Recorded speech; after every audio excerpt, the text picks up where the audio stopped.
Good morning.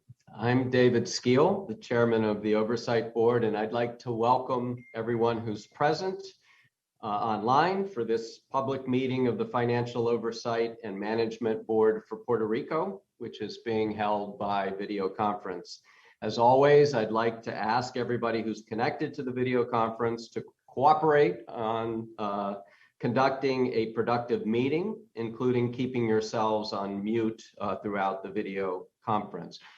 To begin, we'll start off as always with a roll call. I will start with Dr. Andrew Biggs. Are you here? I'm present. Thank you. Judge Arthur Gonzalez. Present.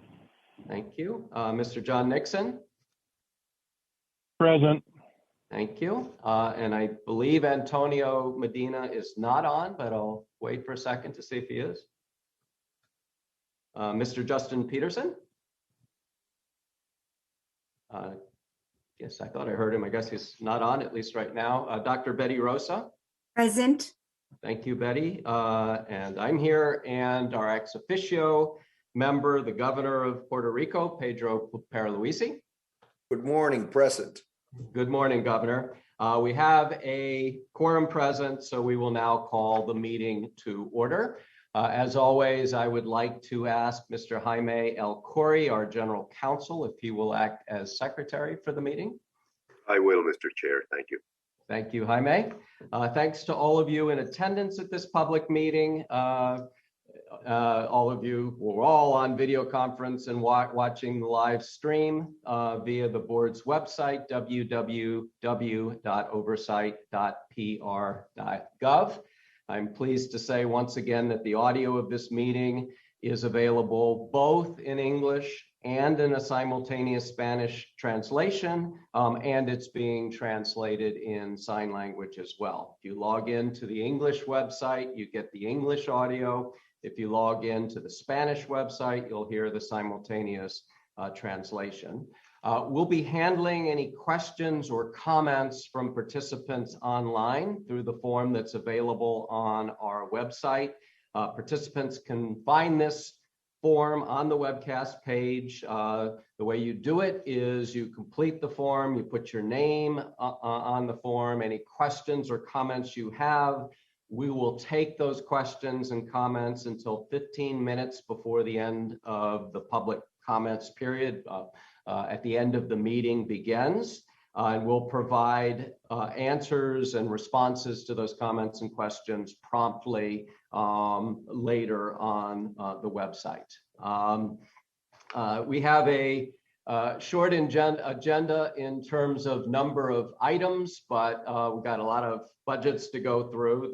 The four items on the agenda today will start out with approval of minutes of the last public meeting, as well as executive sessions the board has held since the last public meeting. We'll then briefly do a couple of administrative matters. And then the heart of the meeting will be the presentations of the budgets, most of which were certified yesterday. At least one was certified a little bit earlier. And then if there's anything else we'll take that up at the end. So starting with the approval of the minutes, we'd like to approve the minutes from the last public meeting, which was on May 20, 2022. The proposed minutes are in the meeting materials. They're attached as Exhibit A. The second set of minutes that we'll be approving are from executive sessions. Those executive sessions were held May 23, June 3, June 10, June 17, June 28, and June 30. Those are included as Appendix B. Are there any questions or comments about the minutes? I have a motion to approve the minutes.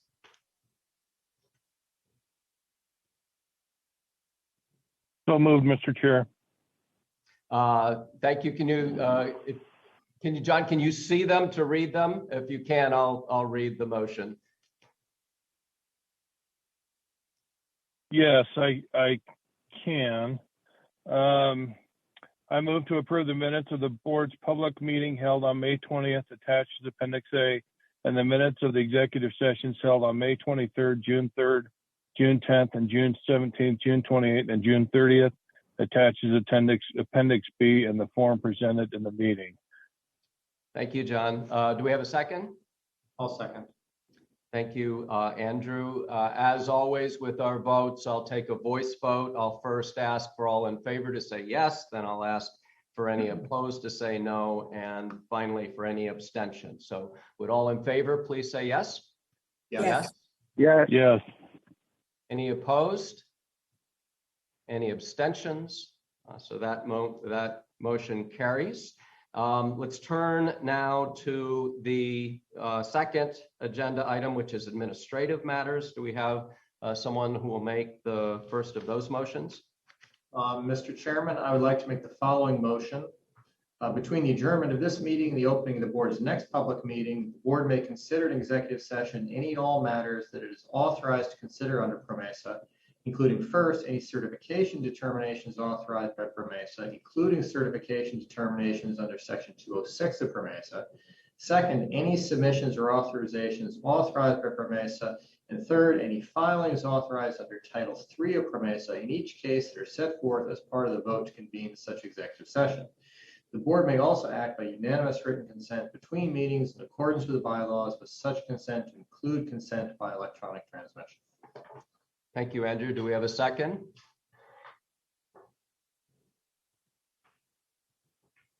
I'll second. Thank you. Arthur, would all in favor please say yes? Yes. Yes. Yes. Yes. Any opposed? Any abstentions? So that motion carries, and we have one more administrative matter motion. Would somebody make that motion?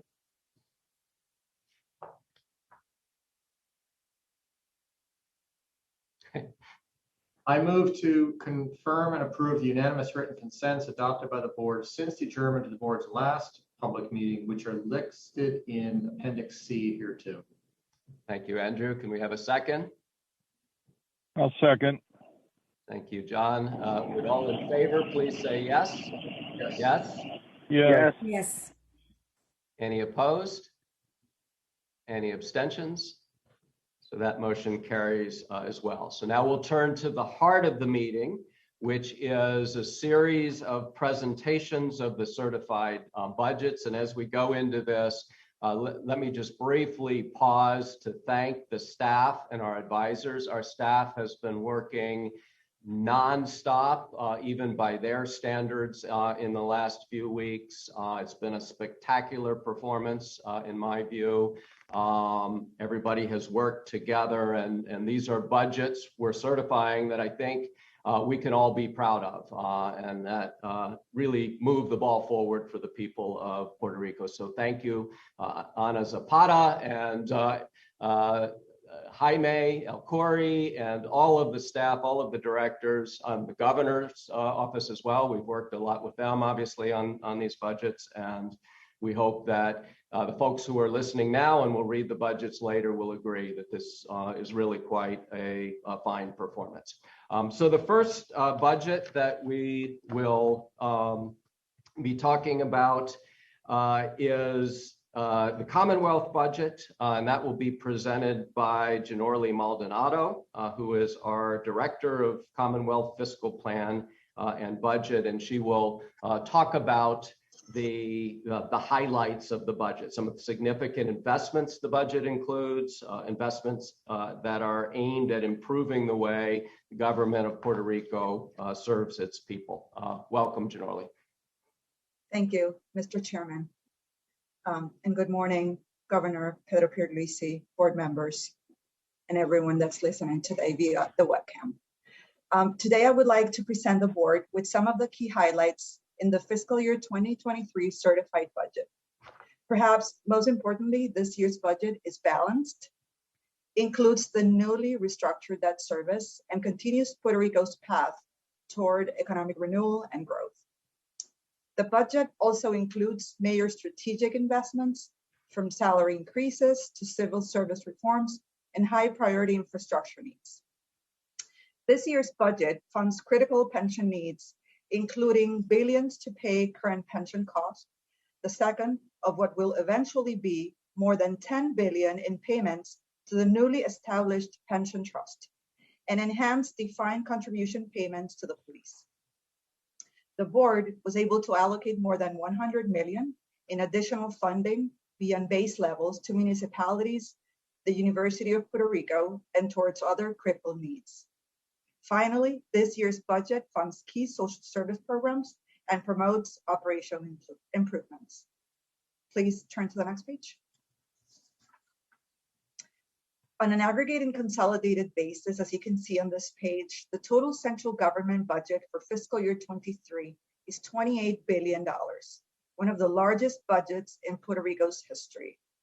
This year's budget reflects the influx of billions in federal funds Puerto Rico will receive this year, the continued practice of budgeting for the newly restructured debt, and the inclusion of all government spending so the budget is transparent and available to the general public. Please turn to the next page. As you can see here, this year's budget continues the trend of prioritizing investments in health and education-related needs. It also includes more than $3 billion for families and children, $2.6 billion for PAYGO pension payments, and billions of dollars to fund the Office of the CFO, Public Safety and Economic Development Initiatives. As mentioned earlier and shown on the right, the budget also includes 1.3 billion in contributions to the newly created pension trust and to enhance the retirement payments to police officers. The pension trust contribution complements last year's 1.4 billion appropriation, and it is the second annual contribution that will be made to the pension trust over the next decade. Mr. Chairman, I wanted to highlight the pension trust because it was a key element of the plan of adjustment and is designed to set aside sufficient funding over time so that no current or future retiree ever has to worry about whether the government has money set aside to pay accrued pension benefits. Please turn to the next page. One of the main sources of spending for the government continues to be the general fund. This year's general fund budget highlights key priorities in healthcare, education, public safety, among others. This page shows a more granular breakdown of spending, including 607 million to support economic growth and competitiveness. This year's budget also continues to adopt innovative practices, such as more than 80 million in milestone budgeting, which will be released once the government meets certain requirements. Please turn to the next page. As you can see on this page, after all of the adjustments, the fiscal year 2023 certified general fund budget is relatively consistent with the fiscal year 2022 amended budget. The various year-on-year adjustments are displayed at the bottom of this page. Among the changes, you can see there is significant additional funding to the Department of Education and the University of Puerto Rico. Please turn to the next page. In addition to funding key priorities, the general fund budget includes targeted investments to support employees, retirees, and the government's capacity to reform and grow. These investments provide both an immediate impact and future benefits. Almost 400 million of funding is targeted for salary increases, civil service reform, additional positions across multiple agencies, and payment of the Christmas bonus to government employees. Investments in government capacity and efficiency includes funding for the implementation of critical technology, for the creation of offices to improve reporting and transparency, and one-time funding for municipalities to respond to inflationary cost pressures, as well as for the completion of certain milestones. Please turn to the next page. In addition, targeted investments are also being made to services that directly impact the residents of Puerto Rico, including infrastructure, health, public safety, and social programs. Many of these investments were requested by the government or otherwise prioritized in the fiscal plan. As examples, more than 300 million has been made available for repairs and maintenance of roads, and transit assets, repairs at correctional facilities, and dredging and channeling of the Martin Peña Channel.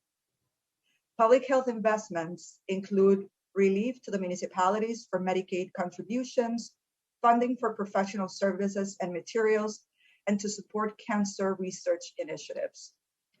$20 million to be invested in police stations across the island, and $8 million for supplies and technology upgrades for public safety. And over $40 million for social programs such as free legal services to those in need, fighting against gender and domestic violence, support of youth mental health initiatives, and to resolve backlog of cases in the Department of Families. Please turn to the next page. Ensuring enough funding is available to support the Commonwealth's capital needs is important, and so the fiscal year 2023 budget allocates $690 million for that purpose. The majority of this budgeted amounts are allocated for specific needs at specific agencies.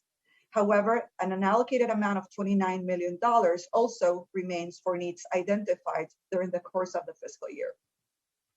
In addition to the budgeted $690 million, there is more than $1.1 billion of unspent capital expenditure appropriations from prior fiscal years. These appropriations are being extended into fiscal year 2023, bringing the total amount available for capital expenditures to more than $1.8 billion.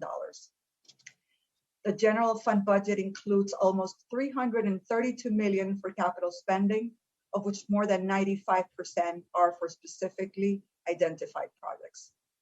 The primary categories of spending this year include construction and infrastructure, vehicles, technology, and equipment. Please turn to the next page. The appropriations to the University of Puerto Rico in the certified budget is $552 million, which includes $58 million funding to comply with Act 53 and $51 million for needs-based scholarship. In addition, there is $40 million available upon the completion of specific milestones, $5 million for medical residents, and $15 million in ASEM to support the residency program. In total, UPR receives more than $600 million of total funding in fiscal year 2023. Please go to the next page. Thank you. Finally, Mr. Chairman, since several mayors have recently expressed concern about the implication this budget may have on their ability to operate, I would like to discuss the resources this year's certified budget makes available to the municipalities. This year's certified budget will send more than $300 million to Puerto Rico's municipalities to help fund their operations. This funding complements the multiple billions of dollars of relatively unrestricted aid the U.S. Congress and the governor separately sent to each municipality in Puerto Rico to enable these critical entities to continue operating in fiscal year 2023. As shown on this page, highlights of funding sent to municipalities in this year's certified budget include the $44 million to be allocated to the various municipalities through the Municipal Equalization Fund at CRIM. The mayors expressed concern that a reduction in funding to this level, which is consistent with the level in the fiscal plan, would cause many municipalities to immediately stop operating. The Oversight Board recognizes the important function the municipalities play on the island. That is why the Oversight Board has authorized several additional new sources of funding to the municipalities in this year's certified budget, which significantly reduces the risk expressed by the mayors. The page you see shows several of those new funding sources. The first is $58 million in annual funding the mayors will receive through the recently created Extraordinary Waste Fund in Act 53.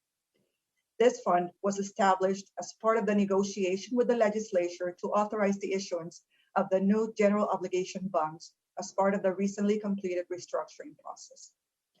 The funding will be used to offset the cost of waste collection across the island, which is a large cost in many municipalities.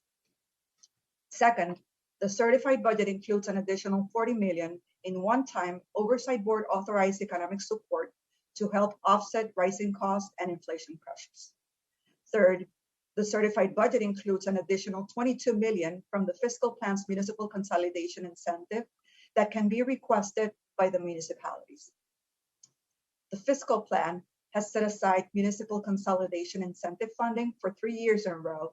So while not shown on this page, the 22 million I just mentioned complements an additional 44 million of similar funding from prior years that is also still available to the municipalities.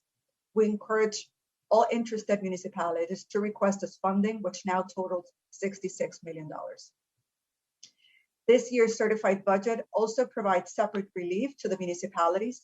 Consistent with the fiscal plan, municipalities will receive 41 million of financial relief because federal Medicaid funding are higher than initially forecast, reducing their fiscal year 23 healthcare contributions in accordance with the assessed municipal relief formula. And finally, it is important to remember the municipalities have nearly $2 billion in federal stimulus and COVID relief funds available to help support their needs. This is money that was transferred directly to every single municipality by the federal government and by the governor to help fund their operations. In conclusion, the certified Commonwealth budget for fiscal year 2023 provides adequate funding to support key priorities and investments while contributing to Puerto Rico's recovery, stability, and ultimately economic growth. Mr. Chairman, this concludes my presentation on the fiscal year 2023 Commonwealth budget. Thank you. Thank you, Janorli. And just a note for all of us and for those who are watching, we'll go through all of the budget presentations and then there will be time for comments at the end. I suspect the governor will want to make comments and several folks here will want to make comments as well. So we'll go quickly through each of the presentations first. And the next one is PRIDCO, the Puerto Rico Industrial Development Company. And that certified budget will once again be presented by Janorli Maldonado. Thank you, Mr. Chairman. The fiscal year 23 certified budget for PRIDCO, the Puerto Rico Industrial Development Company, reflects key priorities in alignment with the certified fiscal plan, including the implementation of the following initiatives: hiring a third-party manager to institutionalize PRIDCO's management and leasing processes and improve its operational and financial performance, significantly increasing CapEx and maintenance spending to ensure successful implementation of the conclusion of the CapEx study that aims to bring properties up to commercial standards, establishes a long-term capital expenditure funding plan to facilitate a path forward to successfully bring PRIDCO's portfolio to a state of good repair and stabilize revenue and tenant occupancy. Renews expired leases to successfully achieve the fiscal year 23 expired lease measure milestone included in the budget to provide additional payroll support. Updates to the current rental rate card to reflect current market conditions and support rental rate escalation. This certified fiscal year 23 budget represents an immediate opportunity for PRIDCO's management to significantly improve the portfolio's overall performance through targeted initiatives and the utilization of the budgetary tools provided to execute on the 2022 PRIDCO certified fiscal plan milestones. Said differently, the fiscal year certified budget helps kickstart a medium and long-term revenue growth, aiding in PRIDCO's overarching goals and needs. Mr. Chairman, this concludes my presentation of the 2023 PRIDCO certified budget, unless there are any questions. Thank you. Thank you, Janorli. Our next presentation is the PREPA certified budget, and that presentation will be made by Alejandro Figueroa, who is our Director of Infrastructure. Welcome, Alejandro. Thank you, Mr. Chairman. PREPA's fiscal year 2023 certified budget reflects the challenges faced by Puerto Rico's energy system and underscores the need to accelerate the full and comprehensive transformation and reorganization of PREPA. Rising fuel and commodity prices, combined with a declining revenue stream, makes this transformation and reorganization imperative. Puerto Rico must have an energy sector that is modern, agile, and capable of efficiently providing reliable electric service at the lowest possible cost. We all recognize that meaningful change is necessary at PREPA. Lasting change can be difficult to achieve. The fiscal year budget The fiscal year 23 budget is another step in the process of making the necessary changes at PREPA. For fiscal year 23, PREPA's certified budget projects total revenues of $4.6 billion. While total revenues are expected to be $1.5 billion higher when compared to fiscal year 22, most of the increase is attributable to increases in fuel and purchase power costs, which comprise 74% or $3.8 billion of total revenues. Only 26% of revenues, or $1.2 billion, is available for the operation and maintenance of Puerto Rico's transmission and distribution system managed by LUMA and PREPA's generation and other legacy activities.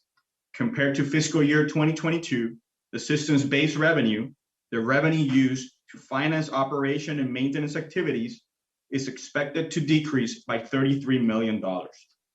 Recognizing this constrained fiscal and operating environment, PREPA's fiscal year 23 certified budget prioritizes critical operational and maintenance activities across both the transmission, distribution, and generation systems, while also avoiding the type of deficit spending practices that resulted in PREPA's bankruptcy or that would otherwise require additional rate increases. Accordingly, the certified budget reflects higher fuel and purchase power costs of approximately $3.4 billion in fiscal year 23, and higher labor operating expenditures, which are mainly intended to enable PREPA and LUMA to hire the skilled workers necessary to ensure continued and improved energy services, such as, for example, plant operators for PREPA's generation units. The certified budget also reflects slightly lower non-labor operating expenditures and lower rate-funded necessary maintenance expenditures due to efforts aimed at maximizing the use of federal funds available for investing in the system. The certified budget, however, does meet PREPA's request for generation-related necessary maintenance, allocating 100% of PREPA's budget request for rate-funded maintenance. The certified budget is the result of a meticulous review of the information made available to the board by PREPA, LUMA, and the Puerto Rico Public-Private Partnership Authority, as well as information made available through filings with the Puerto Rico Energy Bureau, and is reflective of the challenges PREPA must work to overcome, particularly as it transitions towards its reorganized end state, as outlined by Puerto Rico's Energy Public Policy, PREPA's Certified Fiscal Plan, and the Certified Fiscal Plan for the Commonwealth of Puerto Rico. Thank you. Thank you, Alejandro. And our next budget presentation is PRASA, and it will once again be presented by Alejandro Figueroa. Thank you again, Mr. Chairman. PRASA's fiscal year 2023 certified budget marks a historic achievement for the entity, representing the first time a covered instrumentality submitted a proposed budget that was compliant with a certified fiscal plan, and thus did not require the Oversight Board to issue a notice of violation. For fiscal year 23, PRASA is expected to generate a slight surplus, mainly due to savings associated with the successful execution of key debt transactions in 2019, 2020, and 2021, the implementation of gradual and modest rate increases, and the influx of federal funding from FEMA and other federal partners. Taken together, these achievements enable PRASA to improve its financial standing and eliminate structural deficits, establishes a solid foundation to translate its newfound financial stability into long-term operational sustainability. PRASA is now able to shift its focus towards investing in its water and wastewater system and improving its operational performance. Revenues are projected to be $1.1 billion, $45 million higher than fiscal year 22, mainly due to the continuation of modest rate increases and improved cost allocation resulting from a new rate structure to be implemented effective July 1st, and which is expected to generate $30 million in incremental revenues. This incremental revenue helps ensure PRASA meets its financial obligations without sacrificing necessary investments in maintenance and system improvements. In terms of expenses, despite PRASA's efforts to stabilize and reduce operating costs, inflation and other macroeconomic factors are expected to result in non-labor operating costs increasing by $61 million to $510 million when compared to fiscal year 22, mainly driven by increases in electricity and chemical costs. Process exposure to these increasing costs underscores the importance of continually assessing opportunities to enhance its operations and reduce costs. On the other hand, labor expenditures, which includes payroll, are projected to be $340 million, $20 million higher when compared to fiscal year 22, mainly driven by the implementation of various measures to retain and expand process workforce. While deposits to capital improvements have decreased by $41 million to $13 million, this is due to Process Capital Improvement Fund being well capitalized, with over $300 million in funds available to be invested in improving process water and wastewater system. PRASA is expected to invest in excess of $600 million into its system in fiscal year 23, with 80% of those investments being funded through federal funds.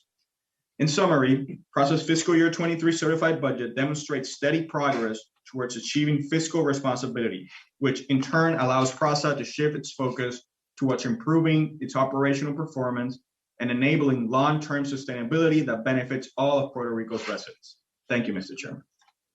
Thank you, Alejandro. And next we have HTA, which is one more to be presented by Alejandro Figueroa.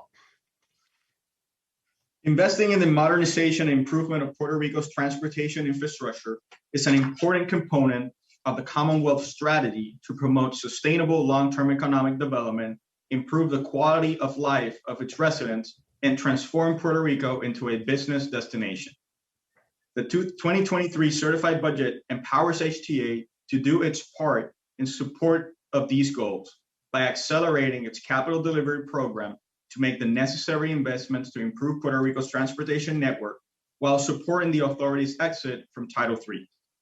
The certified budget projects higher revenues than in fiscal year 22 by approximately $295 million as a result of record level of federal funding made available to HTA through the enactment of the bipartisan infrastructure bill, higher toll revenue projections due to toll fare revenue enhancement measures, and the restitution of the Commonwealth operating transfer that is intended to be used by HTA solely to fund costs associated to non-toll assets.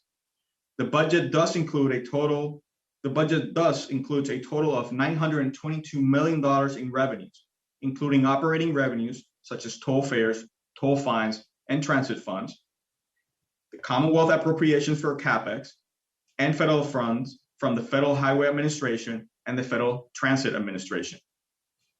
The certified budget reflects historic levels of capital improvement investments, with $535 million in projected capital investments across federal, non-federal, and emergency repair programs, an increase of approximately $166 million when compared to fiscal year 22. This historic level of capital investment is made possible, as I mentioned, through the bipartisan infrastructure bill, and represents a historical opportunity for HTA to accelerate progress towards improving road quality and safety. However, to seize this opportunity, HTA must improve its current capital delivery process at an incremental rate and become truly efficient in deploying its resources. Many of the measures outlined in its certified fiscal plan and enabled by this certified budget provide a path for HTA to achieve these capabilities, and the Oversight Board and its staff looks forward to continuing to work with HTA on this front. In conclusion, the fiscal year 2023 budget provides an opportunity for HTA to successfully exit Title III while becoming one of the main drivers of economic growth on the island by delivering a historic level of capital investment projects that should result in a better, more reliable, and safer transportation network for Puerto Rico's residents and its businesses. Thank you, Mr. Chairman. Thank you, Alejandro. And we'll now turn to Maria Lopez, who will be presenting the next several certified budgets for fiscal year 23, and she will begin with University of Puerto Rico. Welcome, Maria. Thank you, Mr. Chairman. Good morning, board members, Governor Pierluisi, and all those listening in. we present the certified fiscal year 23 budget for the University of Puerto Rico. This year's budget includes $1.16 billion in revenues, including incremental central government appropriations by $58 million, as per Act 53 of 2020. Additional funding has also been identified to benefit students and cover important topics, such as increasing joint resolution contribution for the operating expenses of the Integrated Service Center for Minors, for a total approximate allocation of $1.3 million. Increase in available funds from the Medical Service Administration for Puerto Rico for faculty, and to hire additional house staff to support the continuity of the UPR Medical Science Campus accreditation programs. Total allocation is $15.2 million. Budget will also reflect an increase of 20% salary for medical student residents and an allocation of $40 million in milestone budget under the custody of FOMB to be dispersed upon implementation of the administrative transformation and pension reform, as detailed in the budget resolution. The funding related to the first milestone will address accreditation issues with priority to the medical science campus and other needs in accordance with the certified fiscal plan. The certified fiscal year 23 budget reflects strengthened revenue diversification, including tuition, dues and charges, grants and contracts, revenue from training and technical service provided to government agencies, as well as revenues from slot machines and campus-generated inflows. Additionally, the certified budget includes yearly disbursement of $10 million from the Commonwealth Scholarship Fund to cover tuition costs on behalf of students with financial needs. Total expenditures consist of $1.15 billion. The budget continues to invest in academic excellence with an increase in payroll to cover essential academic programs, accreditations, and an increase of 3% in academic faculty. At the same time, the certified fiscal year 23 budget continues to consider non-academic payroll efficiencies to be achieved through shared services, back office consolidation, and medical insurance normalization. The budget goal is to strengthen the academic mission further and to continue the much needed operational efficiencies, integrating administrative functions of the 11 campuses, eliminate redundancy, complexity, and reduce costs. The certified budget also reflects a pension contribution of $146 million based on the required implementation of the freeze of the pension plan. Not enacting measures in full will require incremental investments to fund the plan that have not been budgeted. This will be included in more detail in the budget resolution. The budget will include $43 million allocated to maintenance and equipment, a reserve of $55 million from prior year funds that have been identified for capital expenditures.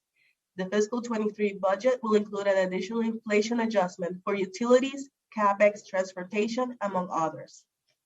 All in, the UPR certified fiscal 23 budget considers input from the UPR governing board, UPR's administration, and its stakeholders. We thank them for their commitment, and we will continue to engage with all UPR stakeholders in an assurance to certify that academic and student services are expanded while back office and shared services are implemented, making UPR more efficient to deliver a better outcome for students, faculty, staff, and the broader Puerto Rico.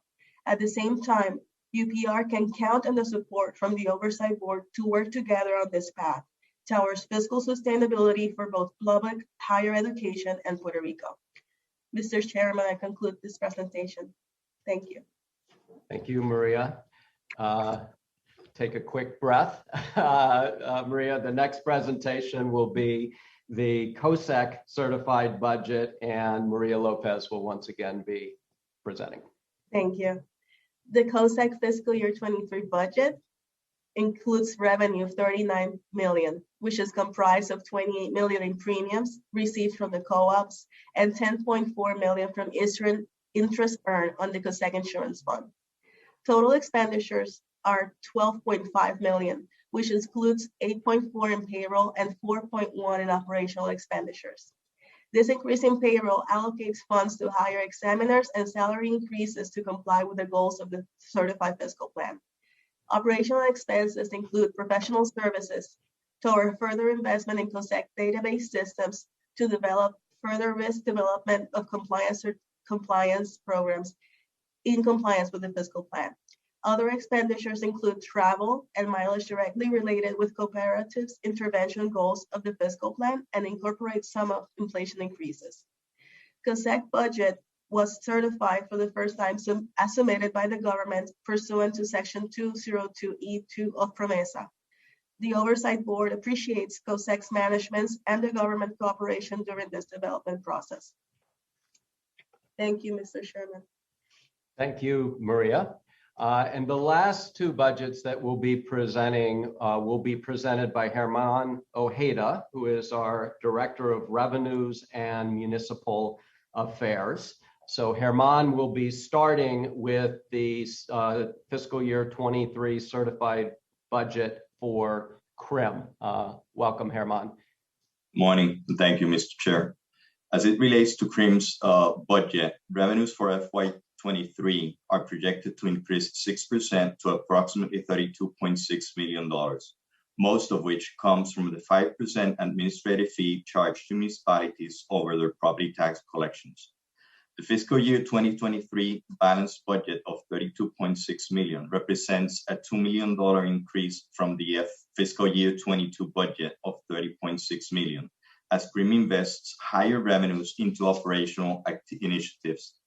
This year's budget reflects key investments needed to support the implementation of the fiscal plan measures. The budget includes approximately $1.2 million to staff the default management office and to hire additional appraisers to clear the current backlog of updates required to the property tax registry.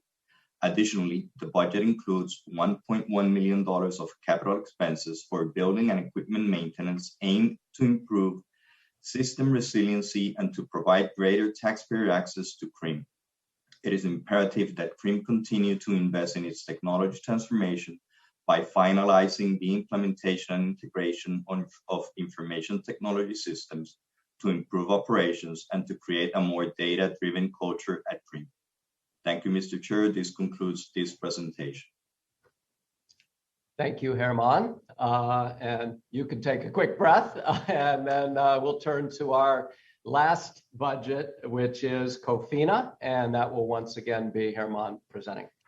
Thank you again, Mr. Chair. As it relates to the Puerto Rico Sales Tax Financing Corporation, or COFINA by its acronym in Spanish, which is the public corporation that manages the debt service for the sales and use tax bonds issued by the Commonwealth. The sales and use tax collections are split between the Commonwealth General Fund and COFINA until COFINA is allocated an amount equal to the required annual debt service amount. During fiscal year 22, the COFINA allocation was fully collected by October 2021, 4 months after the start of the fiscal year. For fiscal year 2023, a similar collection period is expected. COFINA earns interest income on the sales and use tax deposit it receives. This interest income is used to fund COFINA operations without relying on appropriations from the Commonwealth's General Fund. The investment income on sales and use tax deposits has been lower than expected for the last couple of years due to low interest rates. This shortfall in investment income has been covered by cash on hand from prior year surpluses. This is expected to be the funding source for fiscal year 23 operations as well. With that said, COFINA is well capitalized and has sufficient cash in hand to fund fiscal year 2023 operations.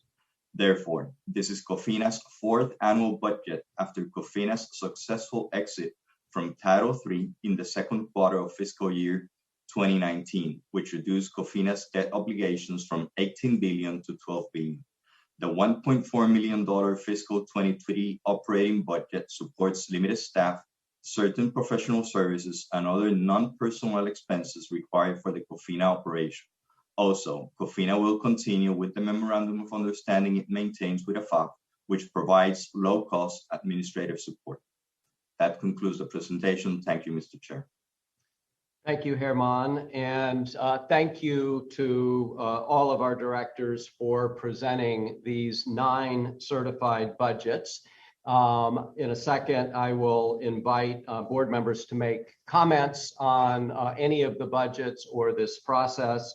I also have a statement from Antonio Medina about the budget process that I'll read during the comment period as well. I'll just make a couple very, very quick notes on the budgets. One is Last year, we achieved a real milestone with the Commonwealth budget, which is we were able to certify a budget that the governor and the legislature worked together on. Unfortunately, this year, we weren't able to do that. The legislature wasn't able to get us a budget in time, but the budget we did certify has a lot of the priorities that we talked about with the governor and with the legislature. I'll also note again that with the PRASA budget, for the first time, we did not even have to issue a letter that is a so-called notice of violation. They sent us a budget that was certifiable, and we certified. I'll also note again that with the COSEC budget, we were able to certify their budget rather than an oversight board budget. So lots of encouraging news, I think, in this budget certification process. Are there any comments from the board before I read Antonio's statement? And I assume the governor will want to say something. And would you like to talk at the beginning or the end, or in the middle, Governor? As you please. I'll be making a statement whenever you believe it's more convenient. Okay. I don't have a strong feeling. Why don't you go ahead and make that now? Okay. Thank you, Mr. Chairman. The approval of today of the Commonwealth's fiscal year 2023 budget represents another balanced budget in our road to fiscal responsibility and economic growth in Puerto Rico. Although the 2023 budget falls short of full consensus between the board and the government on the funding levels required to fulfill all of our public policy initiatives, we must continue our collaborative efforts to keep Puerto Rico moving forward. Notably, the 2023 budget provides full funding for many of my administration's most important initiatives. It implements key public sector salary reforms designed to guarantee wage justice to government employees, including salary raises for teachers and custodial officers, a $68 million increase in funding for our public employee uniform pay plan, $40 million for Christmas bonuses, and $260 million of contributions to enhance the pension benefits of our police officers. It provides for a $58 million solid waste collection matching fund to assist our struggling municipalities in providing critical sanitation services to our residents, and includes a $40 million fund to mitigate inflation costs, which validates our claim that the municipalities require assistance from the central government.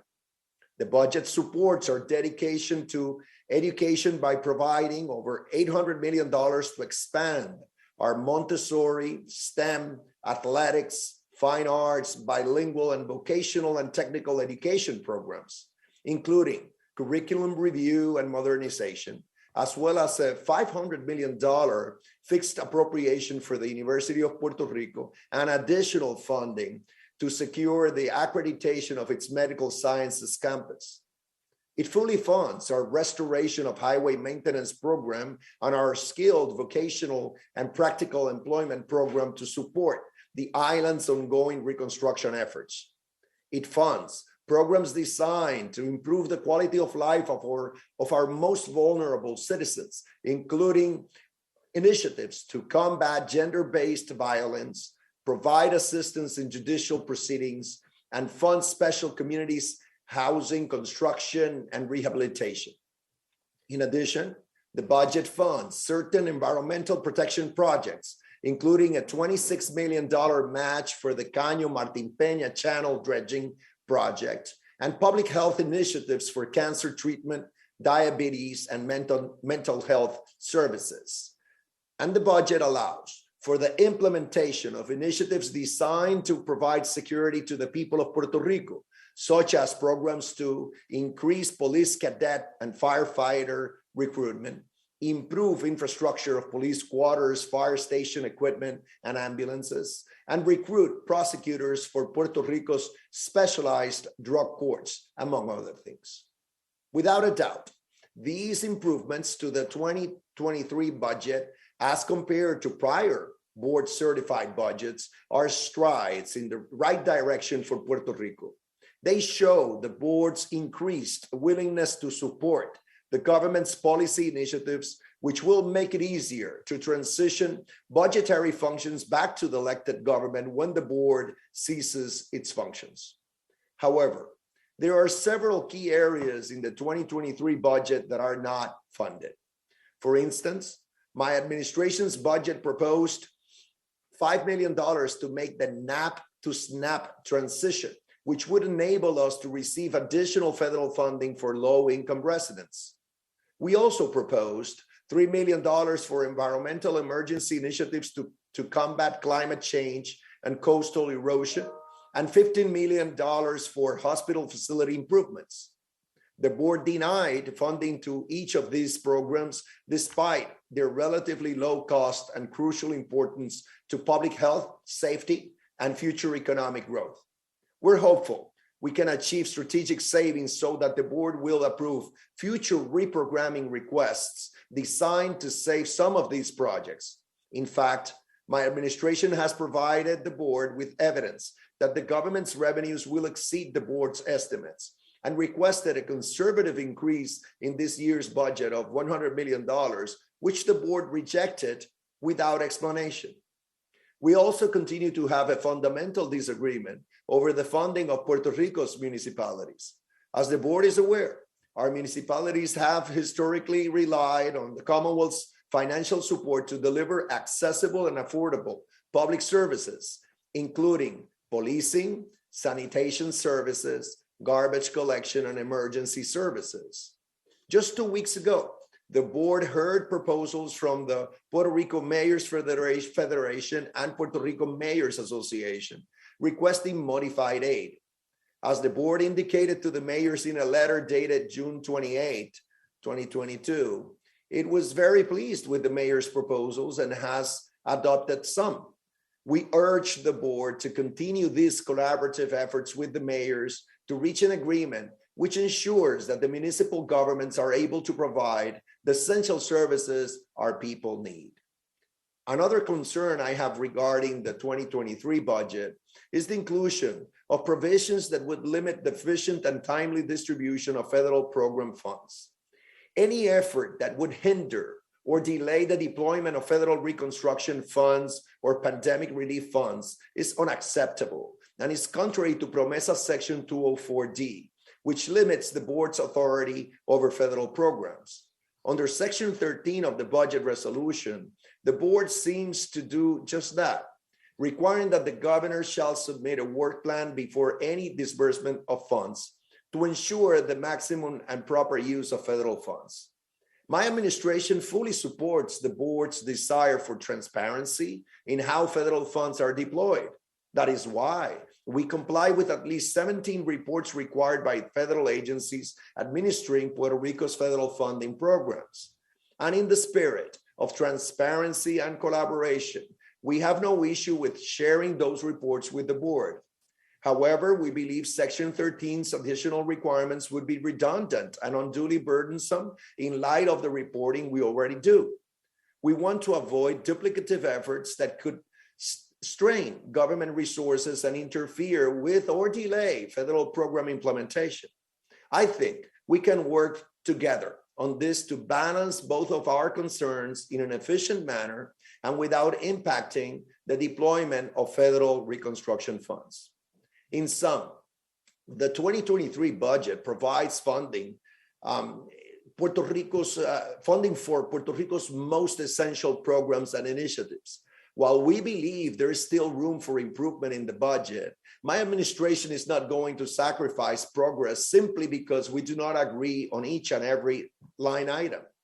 But that doesn't mean I will give up on fighting for the public's policies that matter most to the people I represent. Our continued hope, as the U.S. Court of Appeals for the First Circuit also observed recently, is that we will work together on these issues so that the best interest of the people of Puerto Rico can be achieved. Let me now briefly mention my reaction to the other budgets that the board has certified.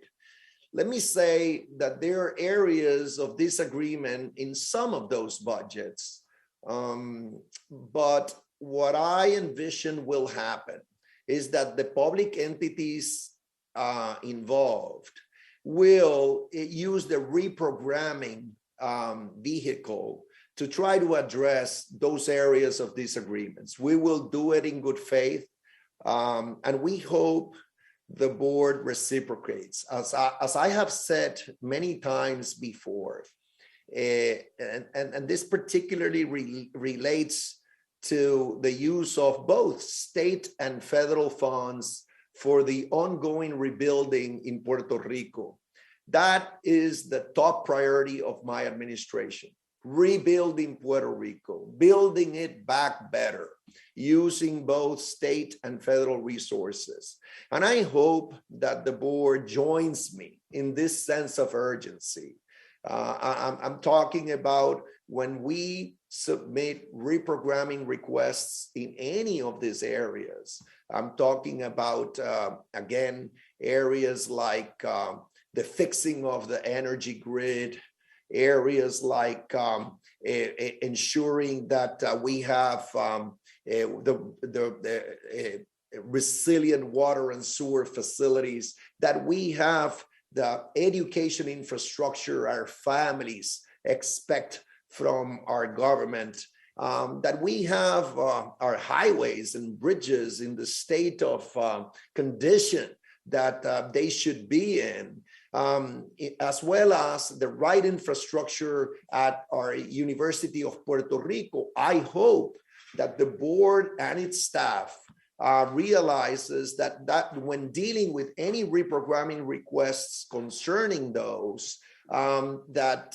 basically they should put aside anything else and address this rather immediately. You'll be doing the right thing. So that's really my main prayer. And that's why also I raised the concern I already raised about adding bureaucratic requirements, reporting requirements for the use of federal funds, when, take my word, if I pride myself of something, is having the best possible working relationship with the federal government when we need it at most. Those are the marching orders for all of my troops in government. I don't want turf fights when dealing with the rebuilding process. I don't want turf fights with any federal agency. I don't want turf fights with the board. Everybody should be aligned for the welfare of the people of Puerto Rico. And if you allow me, Mr. Chairman, just to close, I'll say a few words in Spanish, and in due respect to the board members, although I know that you get this would get translated. The people of Puerto Rico, today the board certifies the budget of the Puerto Rico government, just like one of an important group of instrumentalities of our government. Unfortunately, the legislative process took too much time, and the board had to approve the budget instead of certifying the approved budget at the last minute by the Legislative Assembly. The reality is that the budget that the board is certifying today for the government, for the central government, it includes much of the initiatives that our government proposed. There are some areas in which we do not agree, but we will do pragmatically, as that distinguishes me every time it's during the budget year, is to go to the board with the reprogramming request of funds to address those differences.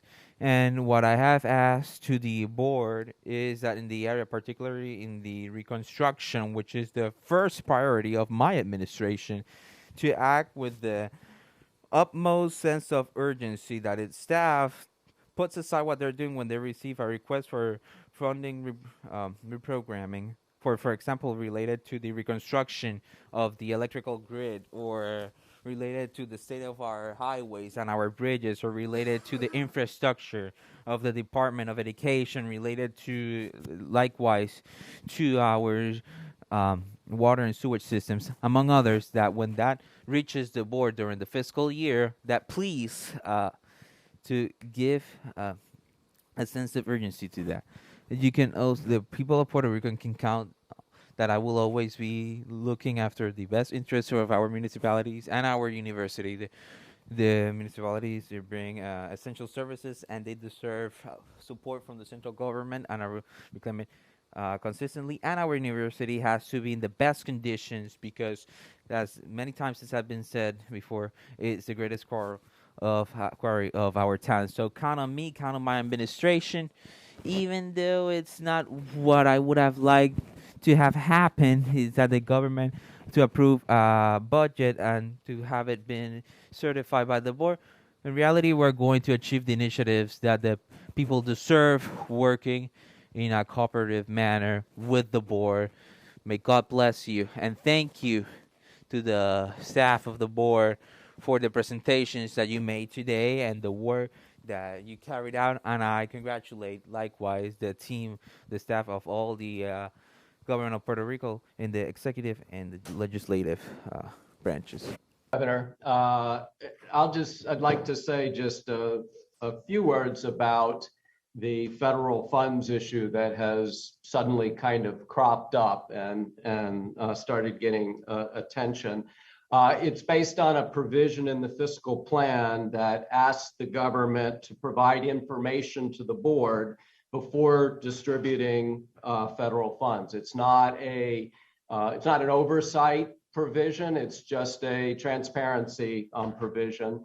And I'll just make three quick points about it. One is this is not new language. This is language that was in the 2021 fiscal plan. It's language, again, that is in the 2022 fiscal plan, or in the current fiscal plan.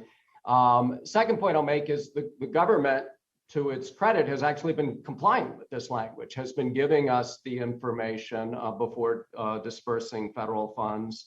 And then finally, just to repeat what I said at the outset, this is not an oversight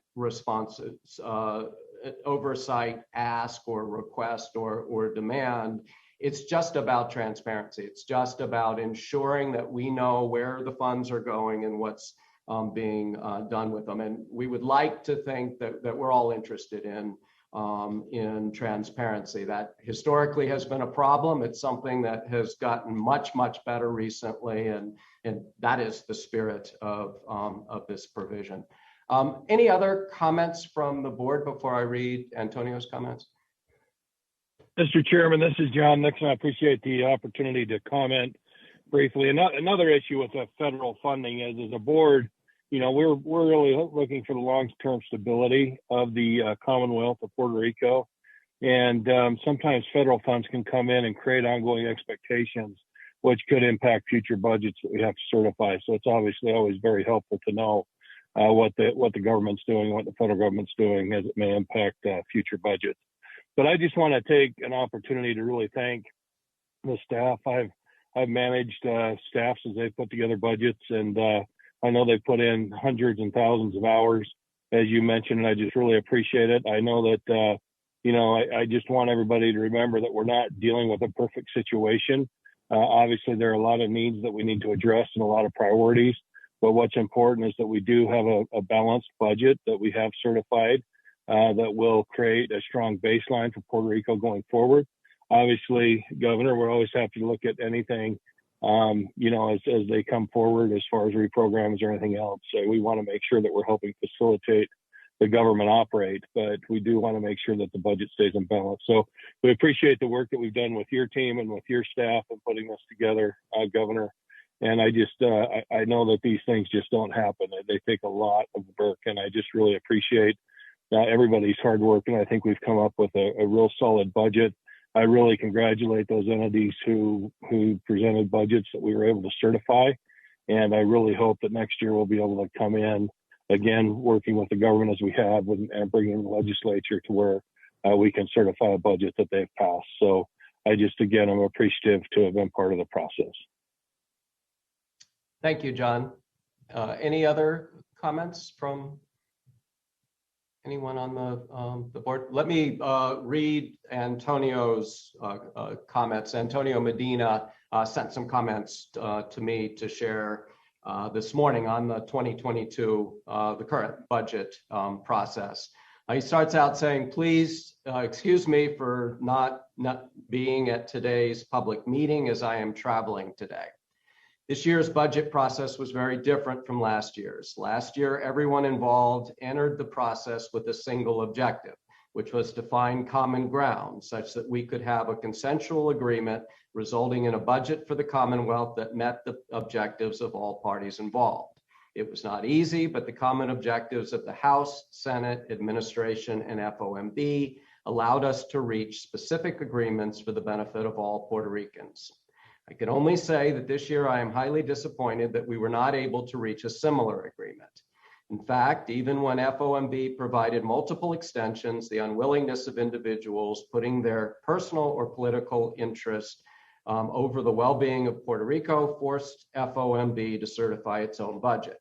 This is not only a demonstration of how playing politics can hurt the Commonwealth in the short term, but also the behaviors that drove Puerto Rico into bankruptcy.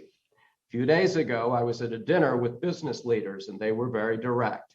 They told me that they did not like the FOMB and believed that the FOMB must finish its work as quickly as possible, but they also agreed that without the FOMB, we could not get Puerto Rico's financial affairs in order, and that the FOMB must ensure that the right financial and governance practices must be instituted before the FOMB finishes its operations. I have been constantly reminded by many peers on the island that they fear that Puerto Rico will go back into bankruptcy if structural changes are not implemented, and that such changes must also survive electoral cycles. None of us in Puerto Rico, including me, like the concept of having a board resolving the problems that our elected leaders need to resolve by themselves. But the reality is that FOMB has become not only the safety net to ensure the right decisions are made, but also the villain to blame when tough decisions need to be made. But the political winds drive our elected officials to legislate new laws that seem to favor the public opinion of special interest groups, but are not financially sound or even affordable. Let's hope that this budget process provided our elected officials a lesson not to repeat the mistakes of the past.